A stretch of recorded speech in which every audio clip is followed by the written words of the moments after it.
আপনি কি জানেন আধুনিক বিশ্ব ড্রাগসের চেয়েও ভয়ঙ্কর এক আসক্তি আমাদের তরুণ সমাজকে নিঃশেষ করে দিচ্ছে, যা হাতের মুঠোয় থাকে স্মার্টফোনে বন্দী। হ্যাঁ, আমি পর্নোগ্রাফির কথা বলছি। কেন মানুষ এতে আসক্ত হয়, কেন এটা আপনার মস্তিষ্কর ভিতর থেকে ধ্বংস করে দিচ্ছে, আজকের ভিডিওতে আমরা বিজ্ঞানের আলোকের ভয়াবহতা এবং মুক্তির উপায় জানব।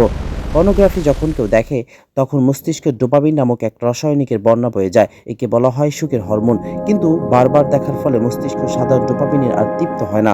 ফলে মানুষ আরও বেশি এবং আরও বিকৃত কন্টেন্টের দিকে ঝুঁকে পড়ে।